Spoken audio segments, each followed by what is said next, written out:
from chart-topping pop star Jess Glynne, everybody! Yeah! But first, this star of Benidorm and still open all hours is quite simply one of the funniest men in Britain. It's a huge pleasure to welcome back Mr. Johnny Vegas! Woo! Hello, sir. Hello. Good to see you. Have a seat.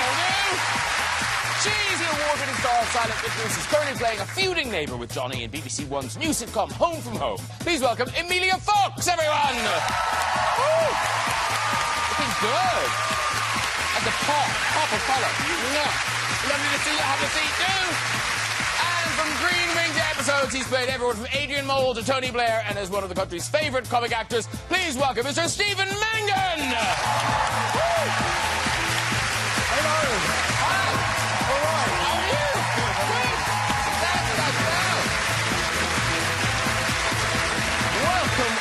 Welcome all. Now, before I do another thing, I should just say, if you are an Amy Schumer fan and you tuned in expecting to see her tonight, apologies due to ill health. She wasn't able to join us this time round. So now... well, she was, but then I created the situation. Yeah, she's backstage I made crying. a phone call, and yeah, she's not well now. But I'm here to replace her. Yeah, Britain's answer to Amy Schumer. Yeah. Now, here's the thing. Often, when I have guests on the show, I say, do you know each other? But it takes on an added thing tonight because, Stephen, you're not very good at meeting kind of well-known people. On the show, you talked about meeting Robert De Niro, but it's happened to you with other people as well. Yeah. Well, the De Niro one was embarrassing. I met De Niro at a party. I saw him across the room. I thought, I've got to go and say hello to him. I got my courage up. I walked over and I said, hello, I'm Robert De Niro. I said, no, I'm Robert De Niro. I was walking along the Strand in London. I saw a woman across the street, and I ran over and went, hello! And she looked at me blankly. I said, we've worked... I know, we did a... were we at Salisbury together? We did a... Did you do a play with me? You're Meg Ryan, aren't you? She went, yeah, no, I'm really sorry. Coming around the corner of a theatre, I saw a woman. I thought, I know her. I went, hello! And my brain, the voice inside my head went, that's Madge from Neighbours. I just carried on walking past her with my hands in the air, as if I meant it. And then hugged a stranger. Yeah. Now, Emilia Fox, you have, well, hot-footed it from a slab. Yeah. You're making Silent Witness at the moment. Yeah. Right? I didn't realise this is going to be series 22. Series 22. Wow. Series 22? Yeah. I mean, are you basically a forensic expert now? Could you do an autopsy? Do you know, the shameful thing is that all the years I've done, this is my 14th year, I probably could be a pathologist by now. In fact, we were laughing today at some of the things that we had to say over the years. And some of them are just funny words that you have to say, but with a very serious face. Like, I'm sorry, but he's died of schistosomiasis. So you say that. And then I've had one absolutely death sentence, which I have to really think about remembering this. It was a high-binding affinity with alpha-2 adrenergic and M1 muscarinic receptors. What's that? Do you get letters from people kind of going, I don't mean to quibble, but... I had a sleepless night about that sentence, and now it is seared upon my brain and has been for many years. And you've talked about how difficult it is for the extras sort of playing corpses on the slabs, because they fall asleep and get erections and things. But I'm so annoyed this didn't happen, because, Johnny, you were nearly a corpse in Silent Witness, weren't you? I was, yeah. Nearly. Nearly. Not when I was there. I was at an auction. And they actually auctioned off the opportunity to play a corpse in Silent Witness. That is a brilliant, brilliant auction prize. Yeah. Isn't it? Yeah. You don't want something signed. I want to be dead before my time and hear what people say about me.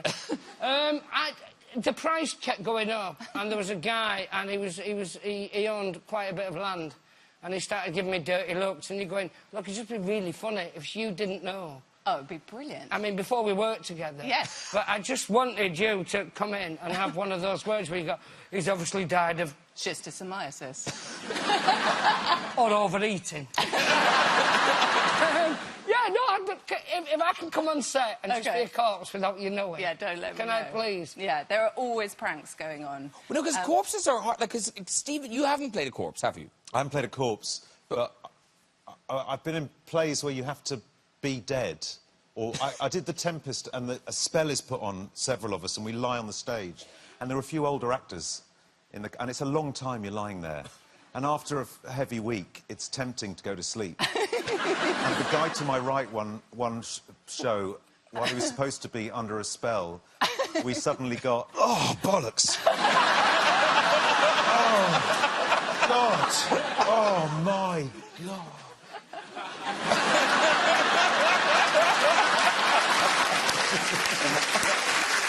Very good.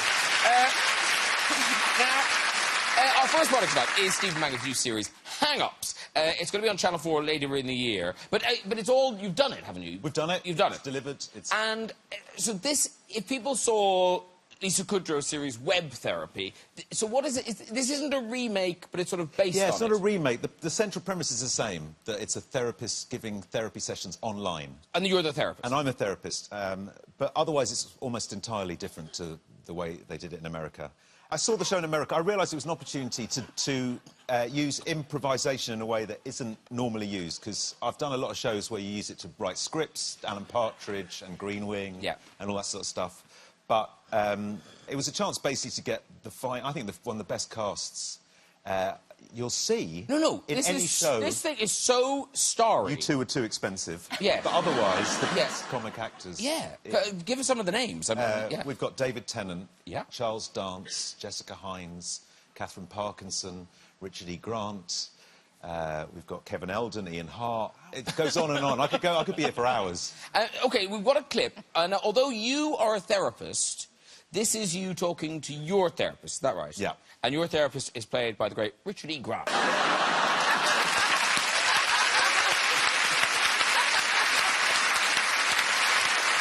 And the thing, because it's improvised, we don't know what he's going to come up with. He is filthy, that man. It's just a wall of hilarious filth. So that's all improvised? Yeah, there's no script at all. At all? At all. Oh, I assumed... Oh, yeah. Oh, No, we don't improvise to get a script. We turn up, he's in one room, I'm in the other, they switch the cameras on, we're doing it live, and we just start talking. And that is the kind of stuff we have to deal with on a daily basis. But everyone who did it, because it's quite a scary thing to turn up for a day's Yeah. filming and not know what you're going to do. Absolutely. And I think everyone, without exception, came in terrified and left really enjoying But it. also because it's fake therapy, Yeah. which could become real Yeah. quite quickly. Do you then think to yourself, oh, if I went to a therapist, what would I talk about? What would my hang-up be? Do you have a thing in your head that you kind of thought, in the improvisation, I mustn't bring this up? Yeah, I have a few. I mean, I don't know if anyone, this is not funny at all, but sometimes when I'm walking downstairs with my baby or a small child, I worry, I envisage that I'm going to fall on it, or accidentally throw it over the balcony. I don't know why you'd do that. And I just want to make it clear, I've never thrown any children over any balconies. But I have these mad thoughts that something terrible is going to happen, so maybe I'd bring that up. Is that irrational? I feel like I'm in therapy No, now. that sounds quite rational, being Is it? scared of dropping your baby. But also not, but suddenly just doing something that's not rational. Like Right, stop talking. Yeah. Stop talking. I want to throw the baby, Graham! I hate it! It's ruined my life! Because, Emilia, now you have a thing, it's about pottery. Mine's about flower pots. I don't like touching. I've got a phobia about touching unglazed pottery. Oh, unglazed pottery, Emilia. I think we can all relate. No, but like flower pots. No, but and are you tummy afraid buttons. of them? Yes, I am. I don't. I mean, afraid, like I don't run away from flower pots, but I just don't want to pick them up. What do? Do you scream? Do you come out in a sweat? Greenhouses. Just stay away I from just them. stay away from them. Right, yeah. I don't fling them over like. But it's fundamentally it's unglazed terracotta. Yeah. Got to tell You you know this. lots about pottery. Yeah, I did a degree. It's unglazed terracotta, and it lets the soil breathe. Right. And for garden pots, it's sometimes essential. A pot in the garden with a glaze on it is actually doing more harm to the plant than an unglazed pot. You know nothing. Sorry, we're friends. But what about when we were in the hot air balloon, though? Talking of fears That's and not a phobias. phobia, that's sheer fear. I don't like heights. We were stuck in a hot... Well, I mean, we weren't stuck because it was an amazing trip in a hot air balloon together. I was stuck. You were enjoying it. Johnny just sank lower and lower and lower in the basket until we were like, Johnny, has Johnny thrown himself out? And he was sitting at the bottom. And I didn't realise how bad vertigo can be because you were worried that I was going to... Yeah, the worst thing with it, I'd never had it before, and I went up Table Mountain, and I'd never suffered vertigo. And I was finding the cable car, I had something to hold on to. I got out, and I just turned into... I can best describe as like Spider-Man looking for the contact lens. And I started making these noises I'd never made before, going... And if anyone went near the edge, I had this, like, throwing the baby... Yeah. ...that they were just going to, like, a gust of wind was going to take them over, and you're going... Were you filming in it, or were you just on a pleasure trip? No, we were filming, but they went, oh, we'll get you in our table, and they went, no, really, I've just had a bad experience, and I've realised I've got vertigo, and it won't be fun for me. And they all went, oh, won't that be hilarious? And we went up in the balloon, and it was like... and you kept leaning over... It wasn't hilarious. To the point that I almost wanted to tip you out. This is where my fear is based. You don't have to lean that far. You're in a basket, and I'm not good at maths. We're millions of miles in the air. That's what was going through my head. Because something that struck me, because all of you are parents, and I think one of the... I'm sure there's lots of issues when you're a parent, but one of the things, I think, is that you don't want to feel responsible for your children ending up in therapy. Because is that a concern, where you kind of think, oh, I better not do that because... Oh, every time you do anything that you think's wrong, you think, that's it, that's 16 years of therapy. They're going to have to get over that one incident. That's happening. I mean, I once said to my son, when he was about 4, I said, do you know why Daddy wears this? And he said, is it because you hate yourself? I thought, no, why are you being the therapist here? Where had he heard that? Yeah, where? How did he heard that? But, ladies and gentlemen, in terms of lazy celebrity parenting, you, Stephen, have a genius thing that you've done. Have you done it with all your children or just one? Just the first one, because the shame was too much afterwards. I mean, I've done a lot of audiobooks. And I've done a lot of fairy stories. So occasionally, if I was really busy, I'd put my child to bed and then reach over and put in a CD of me reading a fairy story. I'd press play and then just back out the door. Until he was about 7, he thought every story started with, read by Stephen Mangan. But you were there. You were present. Now... 3 actors here tonight. Now, last week, I don't know if you saw this on social media, it was Old Headshot Day, and it was actors were posting their kind of first headshot. Now, did any of you join in, or am I just going to bully you into doing it now? You're going to bully me into doing it now, yeah. So, Stephen Mangan, I have to say, Stephen, you, sir, have aged very, very well. Your headshot has not. Oh. Here you are.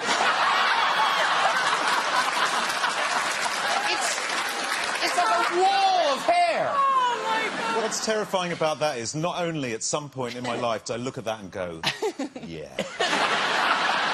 But also, when you get a professional picture taken, as you'll know, they give you about 60 to choose from, and I chose that.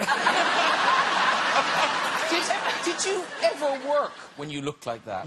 No, not even as a corpse. Imagine when your children see that. They're never going to see it, ever. I will lose all my authority Did you overnight. solve any mysteries on the magic roundabout?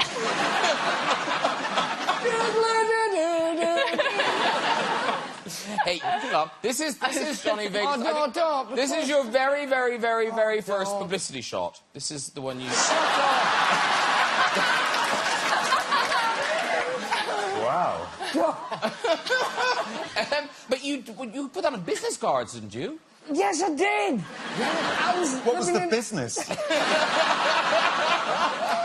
I was trying to keep my options open. It's like you're trying to keep your flies shut.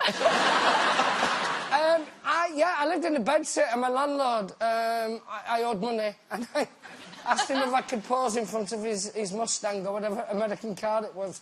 And I just thought it was different from the straightforward, you know, print a business card up at the service station on the machine. Yeah. And, of course, Emilia thought that we looked high and low for an early headshot of you. And we did eventually found one. Oh, no. We found this one. Mine are awful. On eBay. It's on eBay. Have we bought it? No, we didn't buy it. That's free. Yeah. No, it's not free. It's $1.99. Seriously, it is $1.81. It's $1.99. And finally, in the interest of full disclosure, we've also got... This is my first... This is my spotlight. You know the spotlight. It's the directory of actors.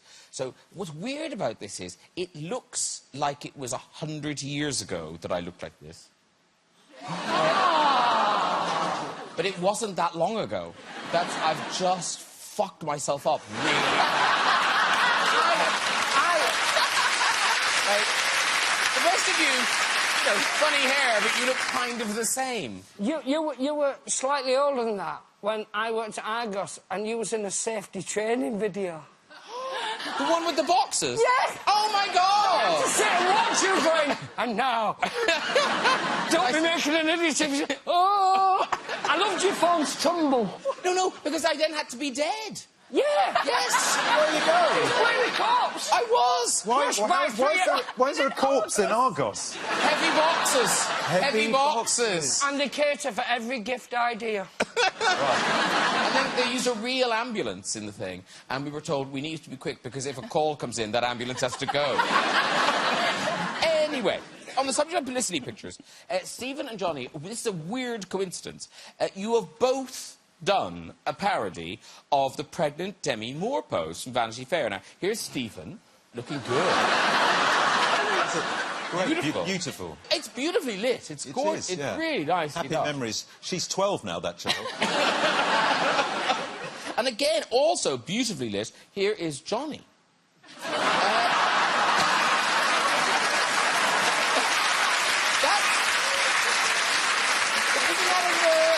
Isn't that in the National Portrait Gallery? Unfortunately, I had no need for prosthetics. That's all you. Thing is, I look like I wanted to get pregnant. I think in mine, you look like it was just a one-night stand. I look like I had a connection with the father. Look at that. I'm proud. I'm like, I don't care if it happened in the car park. I'm keeping this shit. Whereas you look like you can't tell the family. Why is Stephen gone away for 9 months? Oh, I don't know. He's on an extended spring break. Emilia and Johnny. Emilia and Johnny. You. Shut up now. You. Okay. Emilia and Johnny are starring... Emilia and Johnny are starring together in the new BBC sitcom Home from Home. It runs on Friday evenings at 9:30 BBC One. Now, we're halfway through. There's 3 more to go. So if people haven't seen it yet, what have they missed? Who are you? What's the vibe? Tell us. OK, so Johnny... You're really succinct and I'm annoyed. Johnny plays Neil Hackett, and is this fair to say? The dream come true is that you have bought a lodge on a holiday park in the Lake District. We bought the worst lodge. The worst lodge. And I play Johnny's neighbour, Penny Dillon, and I'm there with my husband and daughter, and we have a very opposite kind of lodge, which is a luxury lodge with a hot tub and all of that. And it's really about our holidays and how we coexist badly together. It's about, you know, the notion of classless Britain, which doesn't exist. And you are the snob, your husband's adorable, but I see in him everything that I'll never be, and the inverted snob in me wants to compete constantly. We have open battles. Yeah. But everything that goes wrong is because I'm battling with her husband, who Adam James, just plays the perfect kind of wannabe guy. He does. And I wake up to this. Listen, we've got a clip. This is from next week's show. This is you guys basically choosing your dinner. I don't think we managed to get through that ever without one of us collapsing with laughter, did we? No, the corpsing was mighty. But you have... No, because it's a real... What do you call it? Is it a chalet park? Is it a... No, it's a holiday park. Yeah. A holiday park? Yeah, and it's lodges. And let's be specific about that. Thank you, Hillcroft. I didn't even look into the camera. I looked at the telly. I just looked like I was having a stroke then. Thank you, Hillcroft. God, if you're going to make a point and say thank you to someone sincerely, look down the camera. But you became quite famous. The bit we filmed it was Millionaire's Row, wasn't it? Yeah. Was it? Yeah, that's where the lodges get better in certain parts of the park. Yeah. As you go up, and where we shot, we actually, do you know what I mean? We had, I mean, there's people there. They've got 4 golden retrievers. They don't even need them. They can just afford them. You know what I mean? If they don't want to walk them, someone else will. But you've had an extraordinary honour in the Cumbrian chalet world. I did. I opened, and again, but Hillcroft, thank you for giving me the opportunity for opening your state-of-the-art new shower block. And for the huge pair of novelty scissors that you actually gave me in a presentation box to take away. Should I need to open supermarkets or anything else in You opened the shower block? No, he's not making it up. Look, here's the plaque. Here's the plaque. Did you get to take the first shower? Stephen, look, like you wouldn't if you were... Of course I would. Hillcroft, if you're listening. All right, I'll grow my hair. He's smooth with it. But that's a selfie. Is that a selfie, the picture of you with the plaque?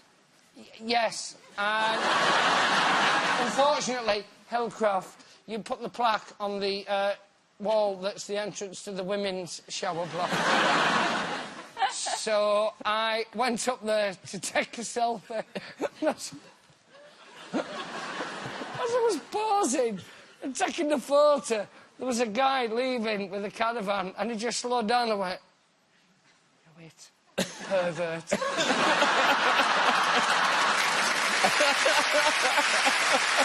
Oh, dear. Now, I don't want to make assumptions. I'm guessing Emilia and Johnny, you probably had quite different childhood holidays. Emilia, I'm imagining brass rubbing. No going away. No going away? No. My parents didn't go away at all. We didn't go abroad. OK. As a child. Did you go on holidays at all? Only to Dorset. OK, but didn't you live in Dorset? Yes. I went to school in Dorset, but I was also holidaying in Dorset, yeah. Wow. They really fooled you. Wow. We're on holiday. We're back. We're on holiday forever. None of that packing. No. It's all here, isn't it? But here's the thing. Stephen's had travel trauma, ladies and gentlemen. Now, it was in Israel. I just think, going to Israel, I've never been before, when you get to Stansted, you have to go through security before you even check in. And there was a young woman there, about 20, with a massive machine gun. And she stopped me and said, what's your name? I said, Stephen Mangan. She said, what do you do? I said, I'm an actor. She goes, what type of actor? I said, television, film. Did you go to drama school? Yeah. Which one? RADA. How did you get into RADA? Well, I did some auditions. What? Well, you do a Shakespeare and a modern piece and a song. What song did you do? I started, Daisy, Daisy, give me your answer, do. So I really sort of, well, how is this a security? She says, no, it's not a security. I want to be an actress.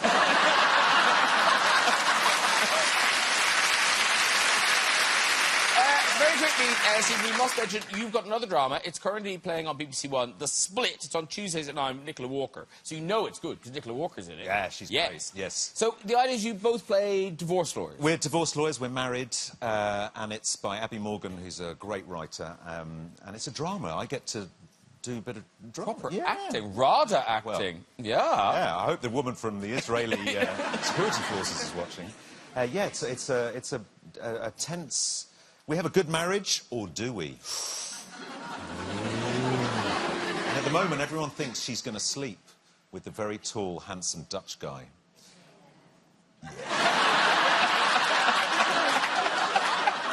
Yeah, no, someone was very excited by that prospect. Yeah. But obviously, it's going to get a lot more interesting. But you were going to be a lawyer. Yeah, well, I did a law degree. But I never was going to be a lawyer. I mean, I knew quite early on I didn't want to be a lawyer, but I stuck with the degree. So if you need any help, anybody... I was like that with ceramics. Yeah. So it's a Pretty bit... much knew there wasn't a strong income, but I stuck with my degree. Listen, there are 4 more episodes of Split to come, and, of course, the first 2, they're available on iPlayer now. Hurrah for the iPlayer. You don't miss a thing. You don't miss a thing. You don't miss a thing. Right, it's time for music. This Grammy Award-winning singer has had more #1 singles than any other British female artist. Here with the first exclusive performance of her new single, I'll Be There. Please welcome Jess Glynne.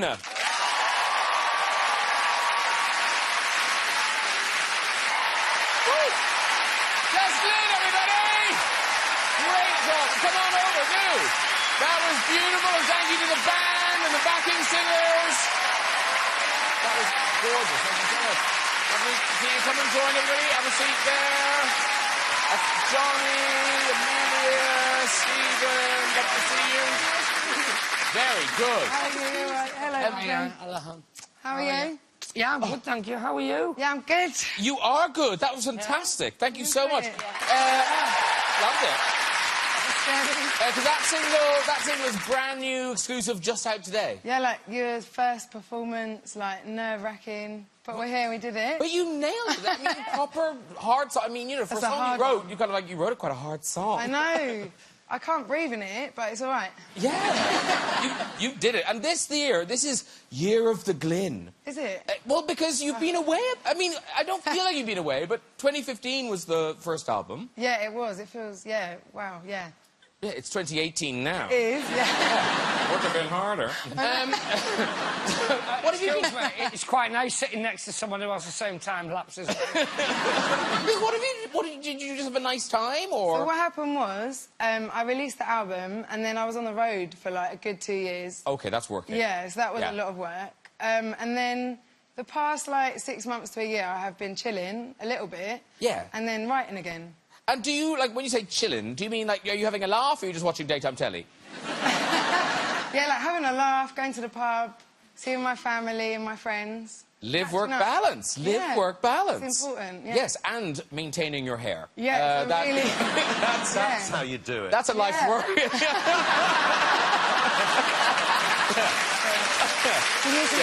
That's what you were aiming for. That's what I was going for. That's what you were going for.